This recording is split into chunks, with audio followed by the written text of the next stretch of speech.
এই যে দেখেন, অর্গানিক ব্যথার তেল বানিয়েছি। যতই পুরনো ব্যথা হোক, জয়েন্টে জয়েন্টে ব্যথা, বাতের ব্যথা, কোমরের ব্যথা, যে কোনো ব্যথার পক্ষে এই তেল লাগাবে, দেখবেন নিমেষেই ভালো হয়ে যাবে। এই তেল যারা বানাতে পারবেন বাড়িতে বানিয়ে নেবেন, আর যারা বানাতে পারবেন না আমাদের কাছে পেয়ে যাবেন। অর্ডার করবেন, স্ক্রিনে দেওয়া নাম্বারটি আছে।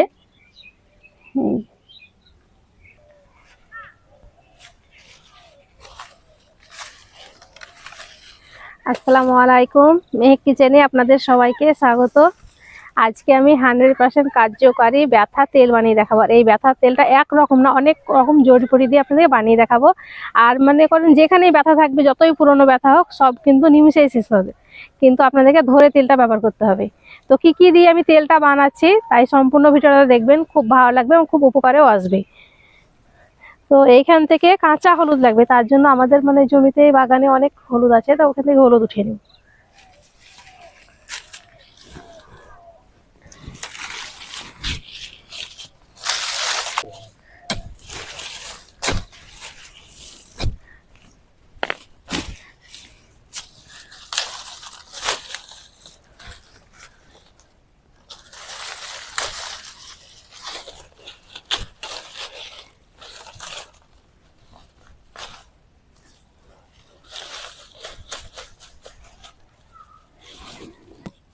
একটা গাছে এতগুলা হলুদ, আরো তো অনেক গাছ আছে এখানে।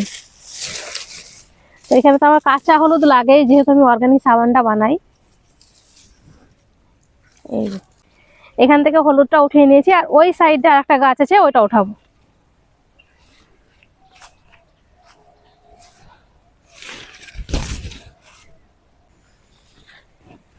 এখন তো প্রতি বাড়িতেই ব্যথা, বাচ্চা বড় বয়স্ক বলেন সবারই ব্যথা।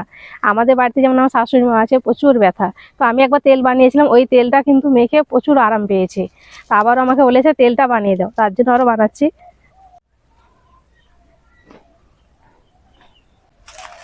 তো এই দিকটাই চলে এসেছি। আমাদের এখানে বেড়াতে হাড়জোড়া গাছ আছে, এই হাড়জোড়া গাছটা কিন্তু লাগবে।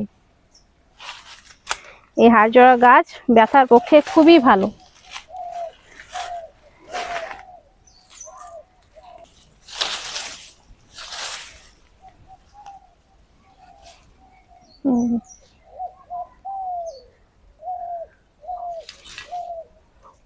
এতটা নিলে হয়ে যাবে। এইটা উঠিয়ে দিয়ে দিই। এগুলো একটু পরিষ্কার করে দিলাম।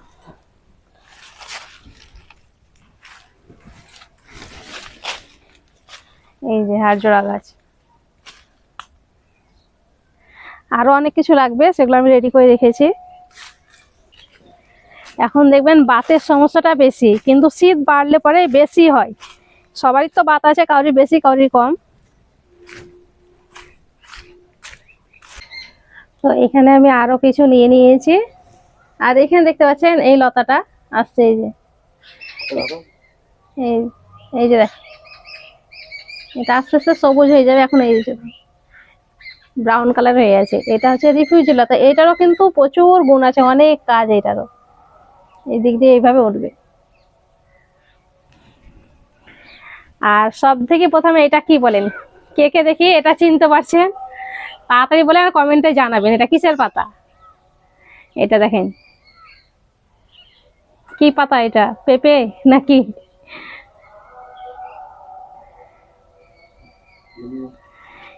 এই এই পাতাটা হচ্ছে খুবই উপকারী পাতা, এটা চিনে থাকেন। দেখেন এটা বাজারে যদি কিনে পান তাহলে কিনে নেবেন, যতই দাম লাগুক। এই যে অনেক উপকারী পাতা। তো পাতাগুলোকে আমি ভালো করে ধুয়ে পরিষ্কার করে নিয়েছি। এটা হচ্ছে কাস্টর অয়েলের গাছের পাতা। এই যে এটা কিন্তু দেখবেন বেশিরভাগ রেলের ধারে ধারে থাকে। এটা অনেক উপকারী, ব্যথার পক্ষে খুবই ভালো। যাদের পুরনো বাত আছে, এই পাতার তেলটা একবার লাগিয়ে দেখবেন। ব্যথা যদি ভালো না হয় তাহলে আপনি কমেন্টে জানাবেন, কিছুদিন লাগানোর পরেই আমাকে বলবেন যে ব্যথা সেরে গেছে। আর এটা তো সবাই চিনি আমরা, আকুন্দের পাতা। এটা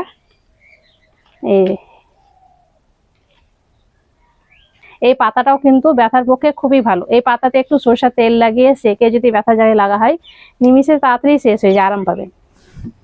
তো এইখানে আমি 2 রকমের পাতা নিয়েছি। আর এইখানে এই যে হাড় জোড়া গাছটা নিয়েছি, এই যে। আর এখানে আছে রসুন, জোয়ান, মেথি, কালো জিরে, আর এটা হচ্ছে ধুতরা ফুলের বীজ। এই যে পেকে গেলে এরকম ভাবে ফেটে ছেড়ে ছেড়ে যায়। আর এখানে আছে কাঁচা হলুদ। সব কিছু কিন্তু ব্যথার পক্ষে এত উপকারী, যে কটা আমি জিনিস নিয়েছি। এই ব্যথার তেলের জন্য আপনারা অনেক দিন থেকে বলছিলেন ব্যথার তেলের তৈরি করতে, তো আজকে আপনাদেরকে দেখিয়ে দিচ্ছি। যারা যারা বানাতে পারবেন তারা বানিয়ে নেবেন বাড়িতে, যেহেতু আমি সবকিছু দেখিয়ে দিয়েছি। আর যারা সবকিছু হাতের কাছে পাবেন না, তারা কিন্তু আমাদের কাছ থেকেই নিতে পারবেন। যারা আমার এই অর্গানিক তেল শ্যাম্পু নিয়েছে তারাই জানে যে আমি যে জিনিসটা বানাই কতটা উপকারী। তো এই পাতাগুলোকে তো আমি ভালো করে ধুয়ে পরিষ্কার করে নিয়েছি, এবার এই দুটোকে ধুয়ে দেবো। সবকিছু কিন্তু সবসময় ভালো করে ধুয়ে পরিষ্কার করে নিতে হবে।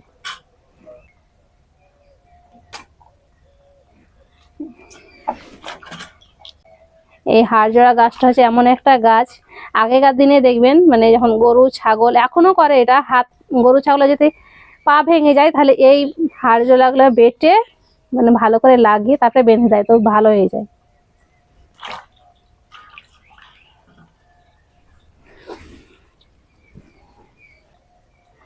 এগুলোকে আমি ছোট ছোট করে কেটে নিব।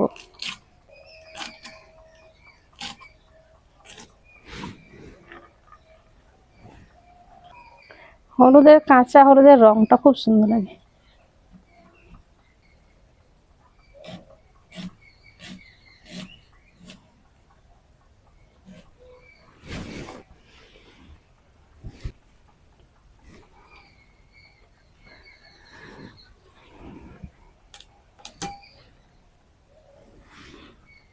যাদের মানে অতিরিক্ত ব্যথা করে, সঙ্গে সঙ্গে এই পাতাতে ভালো করে একটু সরষের তেল লাগবেন, একটু মানে হালকা আছে সেকে নেবেন, ওই জায়গাতে এইভাবে লাগিয়ে দেবেন, চিপে দেবেন, সঙ্গে সঙ্গে আরাম পাবেন।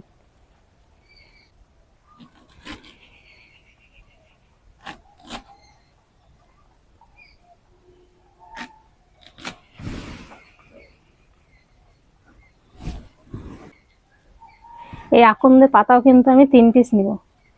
কাস্টর অয়েলের গাছের পাতা আমি নিয়েছি 3 পিস, এটাও নিচ্ছি 3 পিস।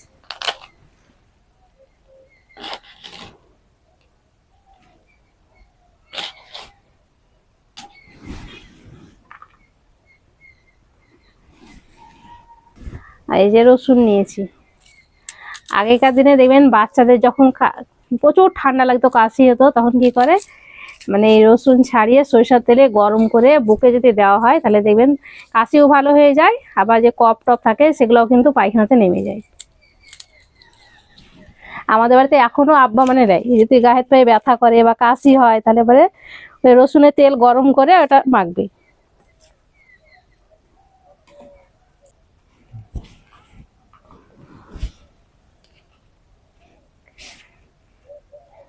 এবার ধুতরা ফুলের বীজ কাটবো। এই যে বিচুনগুলো পেকে গেলে একদম কালো কালো হয়ে যায়।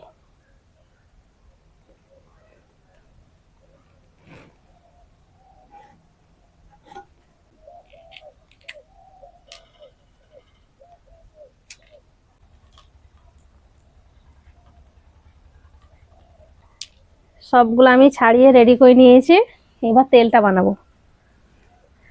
আমার কথা বিশ্বাস করে একবার এই তেলটা ব্যবহার করে দেখবেন, ব্যথা আপনাদের কমবে, যত পুরনো ব্যথা হোক। এখন দেখবেন হাতে, পায়ে, তারপরে কোমরে বেশিরভাগ ব্যথা হয়। কোমরে ব্যথা তো বেশিরভাগ মানুষের, কোমরে ব্যথাও কিন্তু কমে যাবে। তেলটা বানানোর জন্য আমি কড়াইটা বসিয়ে দিয়েছি। আর যখনই ব্যথার তেল বানাবেন আপনাকে খাঁটি সরিষার তেল নাহলে তিলের তেলটা নেবেন, আর নারকেল তেলের বানানো হবে না। আমি এখানে সরিষার তেল নিয়েছি 1 লিটার। তেলটাকে একদম হালকা আঁচে বানাতে হবে।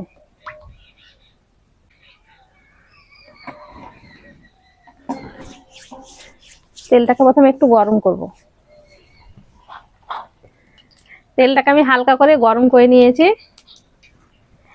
এবার আমি যা যা নিয়েছি সবগুলা দিয়ে দিচ্ছি।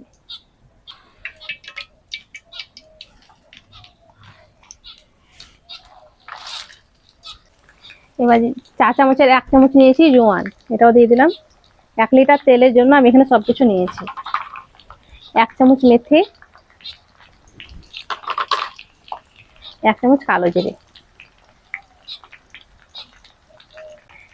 আর এই কালো জিরের উপকার তো বলে শেষ নেই। কালো জিরের তেল যদি প্রতিদিন সকালে খেতে পারেন তাহলে দেখবেন মানে কোনো রকম অসুখই হবে না। সব অসুখের মানে ওষুধ হচ্ছে এই কালো জিরের তেল বা কালো জিরে, খুবই উপকারী।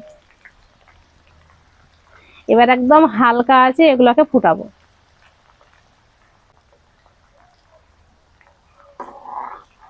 আর এখন যা ঠান্ডা পড়েছে, চুলোর আঁচটা এত সুন্দর লাগছে, মনে হচ্ছে এখানেই বসে থাকি।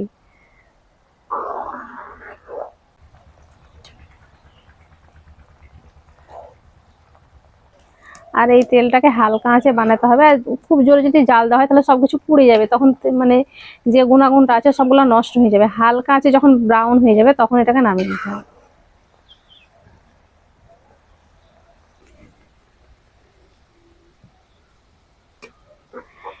এখন থেকে তেলের এত ঝাঁঝ উঠছে,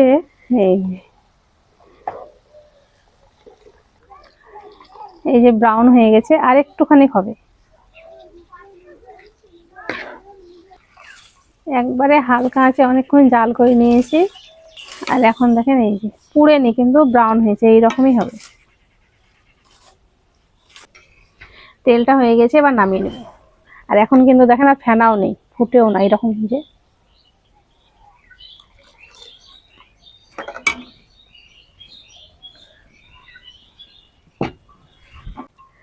তেলটাকে নামিয়ে নিয়েছি। এবার গরম গরমই ছেঁকে নিচ্ছি। এখানে একটা ছাকনা নিয়েছি,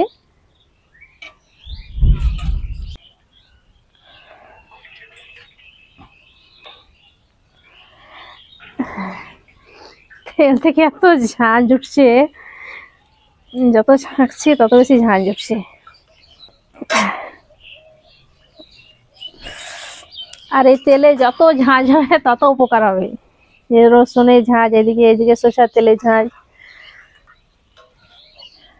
এই দেখেন পাঁপড়ের মতো একদম খড়মড়ের কাজ হচ্ছে, এই যে মুচমুচ করে সব হয়েছে।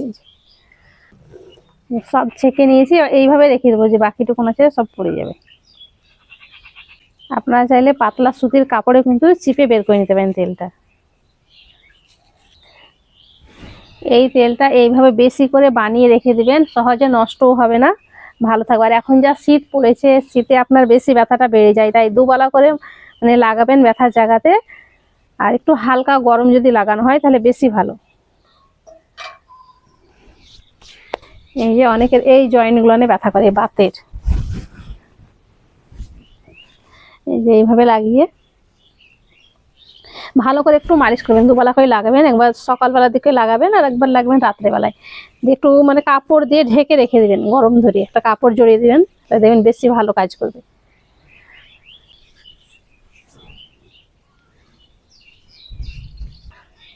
এই গরম গরম তেল মাখতে ভালোই লাগছে।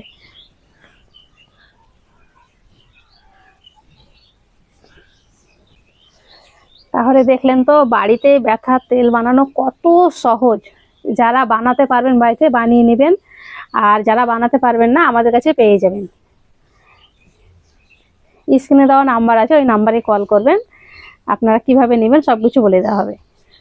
এই যে আমি যেভাবে দেখালাম, সকালে একবার রাত্রে একবার দুবার ভালো করে মালিশ করে একটা কাপড় দিয়ে জড়িয়ে রাখবেন। আপনি কিছুদিন পরেই মানে ব্যথাটা দেখবেন অনেক কমে গেছে, তখন আপনি নিজে আমাকে কমেন্ট করে বলবেন যে সত্যি ব্যথা কমে গেছে। এত উপকারী তেল এটা। দেখা হচ্ছে তাহলে পরের কোনো নতুন রেসিপি নিয়ে।